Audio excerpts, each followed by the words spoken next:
Un saludo muy especial para todos quienes nos escuchan a través de los diferentes medios digitales. En este programa Somos Todos Radio. Mi nombre es Eliezer Escobar y hoy estaremos hablando sobre una masacre que ocurrió en el corregimiento de Altavista en la ciudad de Medellín por el año de 1996. Pero antes quiero comenzar saludando a David Sánchez, integrante también de Somos Todos. David, bienvenido.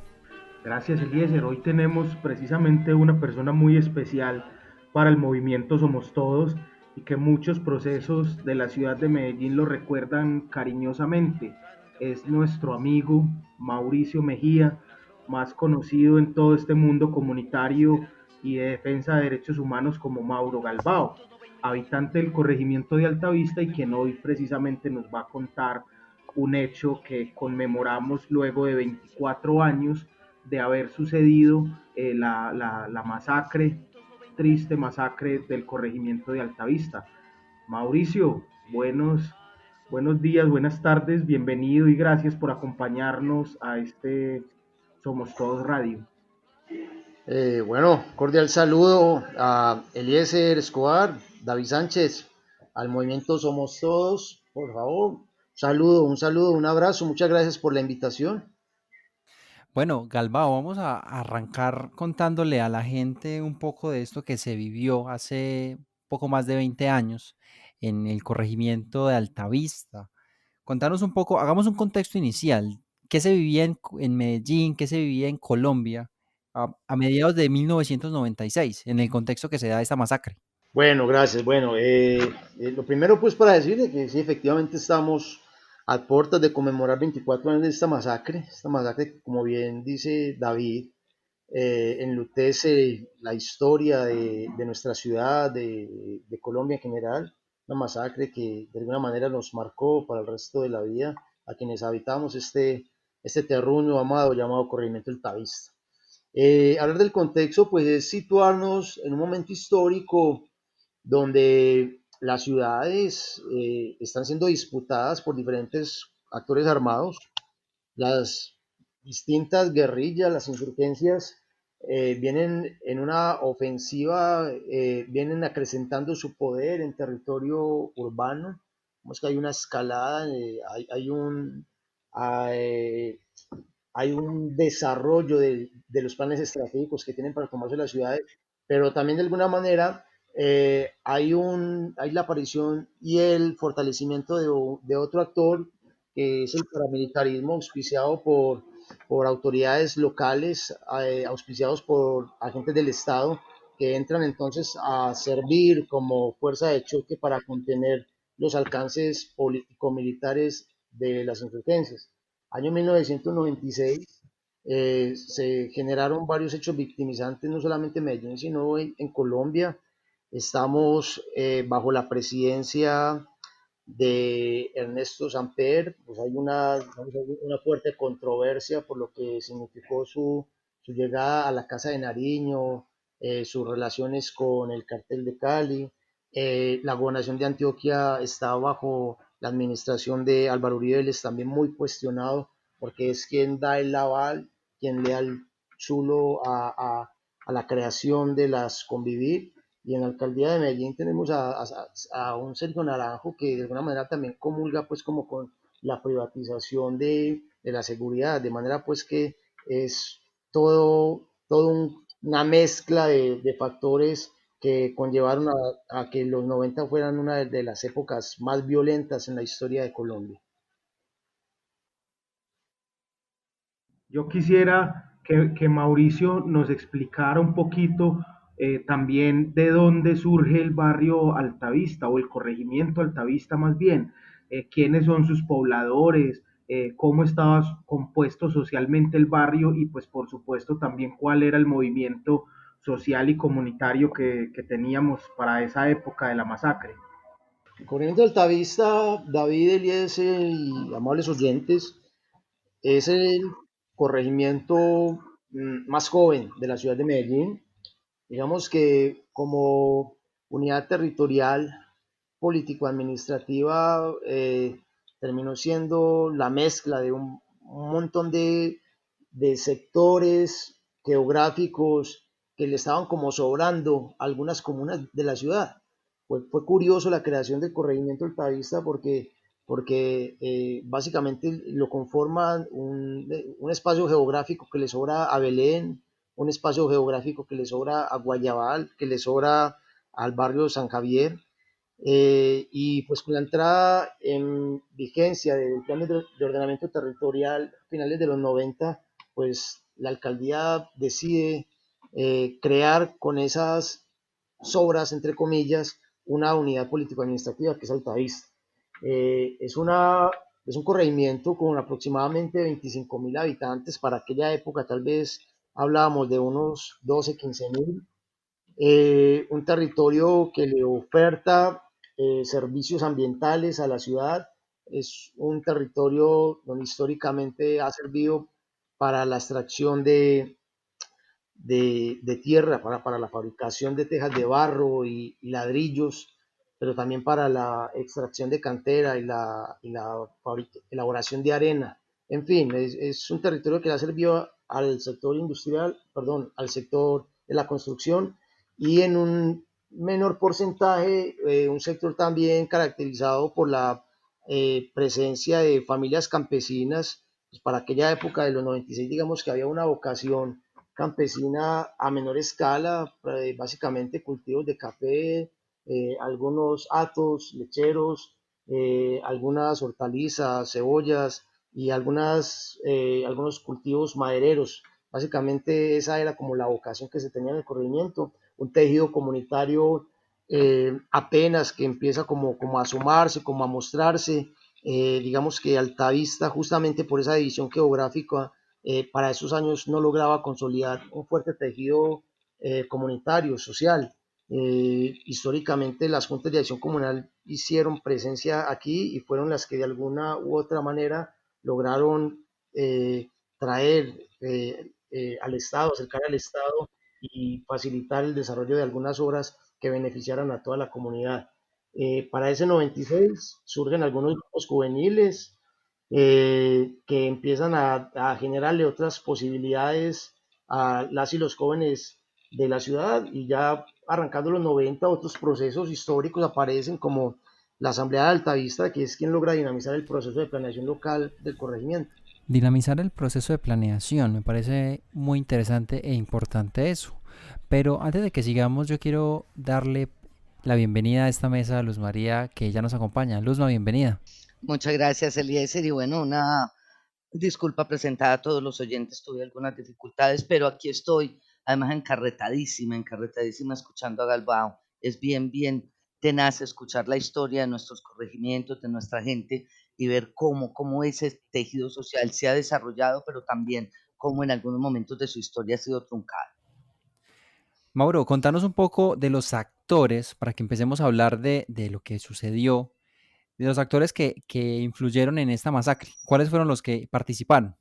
Pues bueno, a ver, situémonos en un año donde, les insisto, hay una presencia de grupos de izquierda en la ciudad, en Altavista, hacen presencia las milicias populares, y de alguna manera Altavista se convierte en un lugar estratégico para la presencia de este grupo, en tanto Altavista configura o mezcla como dos tipos de suelo, el suelo urbano y el suelo rural. Pues vamos que el campo y su cercanía con la ciudad se convierte en una ventaja comparativa en el escenario de la guerra. Eh, pues hablar de la masacre y referirnos a la guerra contra insurgente, pues quienes estábamos para esa época podemos dar cuenta, podemos significar el hecho de que eh, Altavista efectivamente se constituyó en un laboratorio para la expresión paramilitar en la ciudad de Medellín. Eh, Todos los documentos que se pueden encontrar en el Centro Nacional de Memoria Histórica y en otros archivos a propósito de la masacre hablan de actores paramilitares. Incluso en algunas entrevistas también, posterior a la desmovilización de las Autoridades Unidas de Colombia, se refirieron a la masacre altavista. Decir que la masacre fue perpetrada por esos actores con la participación o con la participación de agentes del Estado. Y esto hay que decirlo, no se puede olvidar, porque justamente cuando se indaga acerca de cómo fue posible que entraran varias camionetas Altavista cuando Altavista solamente tiene una entrada, una sola salida. Entran unas camionetas, asesinan 16 jóvenes y las camionetas vuelven a salir y como si nada, pero en la parte de abajo de Belén eh, hay testigos quienes afirman que justamente miembros de la policía, de la SIJIN, la Fiscalía y el Ejército acordonan la zona y no permiten que otros carros puedan subir a Altavista manifestando de que es que eso por allá arriba está prendido.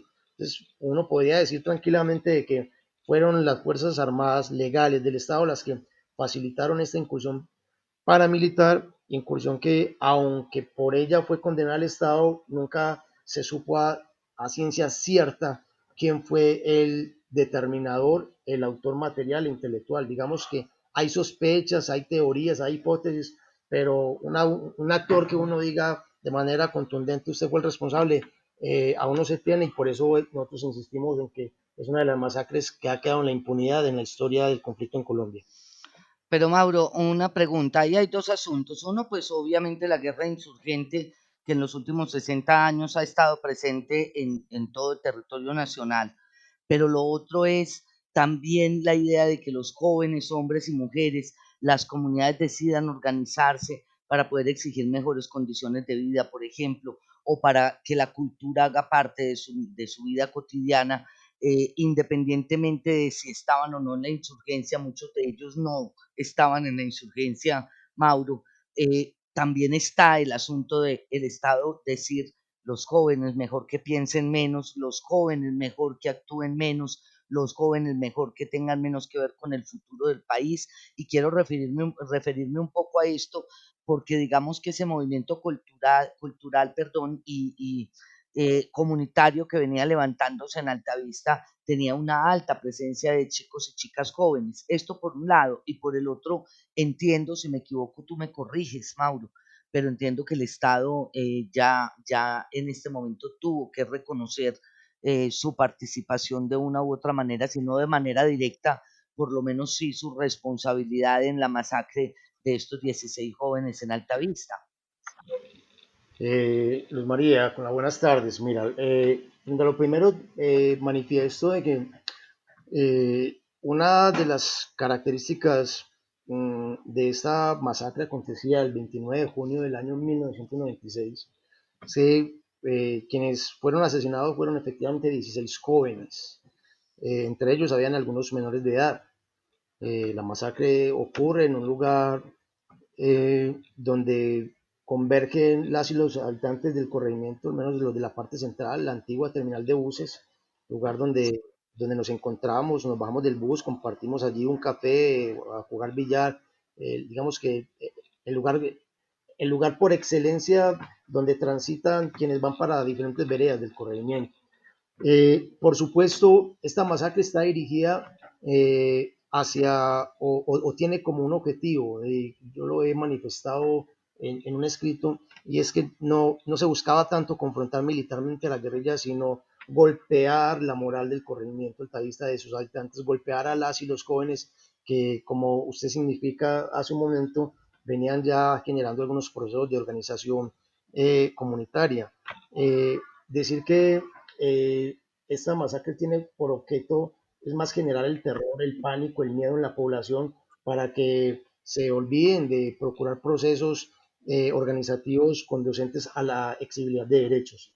Y lo segundo es que el Estado efectivamente fue condenado por la Corte Interamericana de Derechos Humanos por la omisión frente a este hecho victimizante. Lo que se pudo demostrar ante la Corte Interamericana por parte de las familias víctimas de esta masacre es que el Estado no hizo o no ejerció su responsabilidad a la hora de velar por la vigilancia, por la seguridad de los habitantes del corregimiento Altavista, a sabiendas de que ya habían algunos indicios de que se podía cometer un acto que generara terror en el corregimiento Altavista, toda vez que ya habían circulado algunos panfletos amenazantes dirigidos especialmente a la población juvenil. Entonces, en ese sentido, digamos que el Estado asume pues su responsabilidad pero por haber omitido su papel como garante de la seguridad, no así pues como responsable en el hecho mismo o como determinador de esta masacre. Por eso insistimos que es uno de los asuntos que aún quedan pendientes en esta historia. Mauro, uno se pregunta algo, digamos que el mejor homenaje que podríamos hacerle a esos 16 jóvenes que caen asesinados el 29 de junio de 1996 es poder mostrar una altavista donde el trabajo comunitario y el trabajo con jóvenes pudiera seguir existiendo, creciendo. La pregunta que te quiero hacer pareciera obvia, pero quiero hacerlo y quiero escucharte a ti como habitante de Altavista y tu familia como fundadora del barrio. Ese homenaje de mantener esa vida comunal, ese homenaje de mantener los jóvenes organizados, ¿fue posible o no fue posible? Es decir, hoy podemos decir que ese homenaje lo hemos hecho, que las formas organizativas se mantienen, o muy por el contrario, hoy tenemos que reconocer que ganó el miedo en Altavista y que no hemos podido recuperar el trabajo comunal y el trabajo comunitario. Luz Maza es una muy buena pregunta y creo que nos permite abrir hay algunas interesantes líneas de investigación. De mi parte diré, me sostengo en ello y es que el miedo, el pánico, el terror, el silencio quedó instalado en la población del corregimiento Altavista, en las subjetividades de quienes habitan este corregimiento. No es casual que las formas organizativas, las formas de expresión orgánica de la comunidad, de alguna manera hayan estado muy condicionadas por el direccionamiento que les diera el Estado el gobierno local.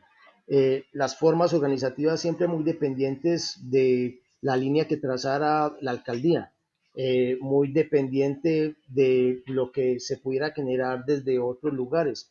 Vamos que las formas autónomas en Altavista quedaron reducidas a lo que desde afuera se pudiera realizar. Aquí el miedo se instaló, creo que sigue vigente. Ese mismo miedo es el que ha imposibilitado, por ejemplo, que la de Altavista no haya sido una masacre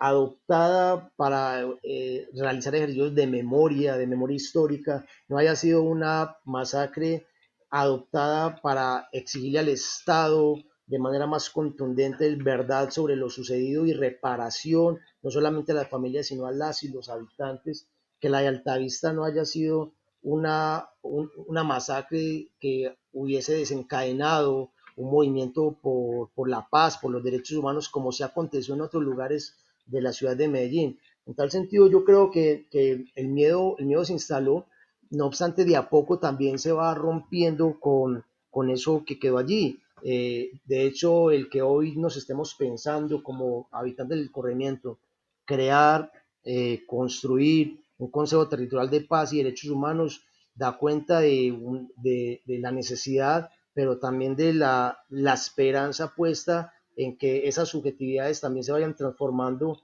para por fin hablar de un tejido comunitario que reivindica su derecho a vivir en paz en un territorio marcado por la violencia. Bueno, yo creo que hay un asunto que yo quisiera, Mauro, que pudiéramos tocar en este programa, porque Medellín, digamos que Colombia entera lleva toda su vida republicana desde la Guerra de los Mil Días para acá, digamos que ha sido un territorio en conflicto. Pero Medellín en particular ha vivido unos procesos bastante dolorosos para nosotros como pobladores, como habitantes de la ciudad. Y bueno, si el país es un país mínimamente decente, entonces doloroso para el país entero. Es que Medellín ha perdido varias generaciones de sus jóvenes, hombres y mujeres, pero sobre todo los jóvenes han tenido un enorme sacrificio que poner aquí y la ciudad ha perdido generaciones. Digamos que eso nos da a tener un montón de chicos y chicas, de chicas sobre todo, con hijos que tienen que criar solas, los padres de esos hijos murieron, fueron asesinados o en esa guerra contra insurgente que se ha dado en el país entero, pero muy marcada en Medellín en los años 90, o se ha dado por la guerra del narcotráfico o ahora por las confrontaciones de los mal llamadas BACRIM. ¿Qué podríamos decirle a la gente para terminar este programa que ya nos está llegando a los 20 minutos? ¿Qué podríamos, Mauro, plantear hoy de manera seria a nuestros jóvenes para la recuperación, digamos, de un territorio en paz? ¿Cuál sería el consejo que desde esa vivencia o lo que tendríamos que decirle a los jóvenes que desde esa vivencia de Altavista podríamos decirles hoy, y también en ese sueño de recuperar y de construir un país en paz, un país distinto, como decía Carlos Gaviria, un país del tamaño de nuestros sueños, Mauro?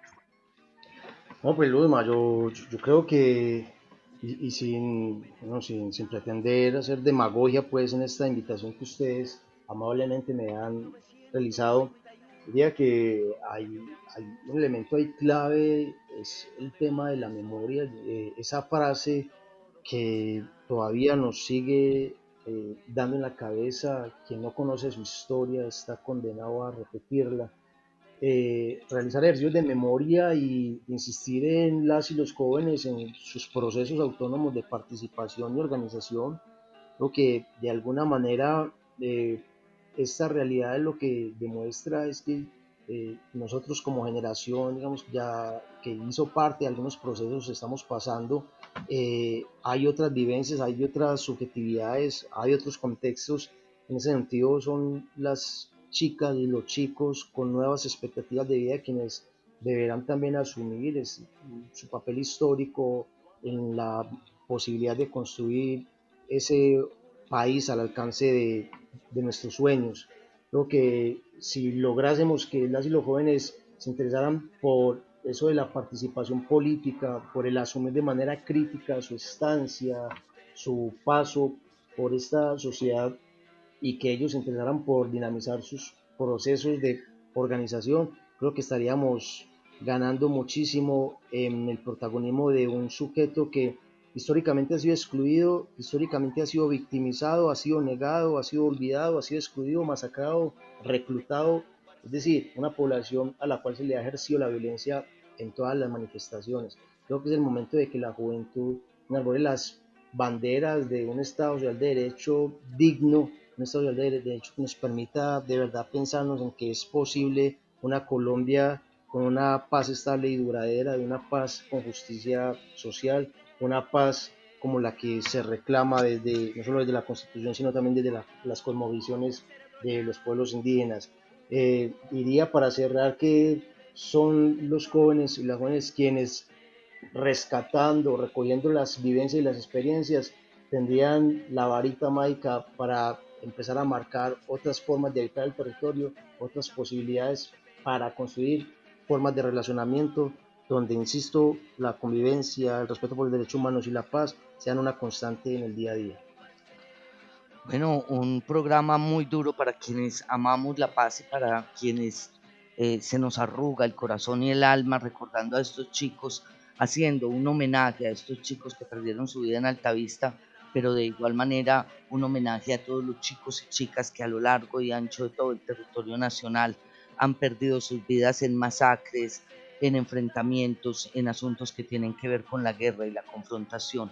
Hoy vivimos un momento muy, muy, muy preocupante para el país, para Antioquia y para Medellín. Vamos a tener inclusive un programa sobre la situación de Ituango y vamos a seguir mirando en la defensa de los derechos humanos y de la construcción de paz qué grano de arena podemos hacer. No es un buen programa, es un programa de obligación, de homenaje a quienes lo merecen, a nuestros jóvenes, hombres y mujeres.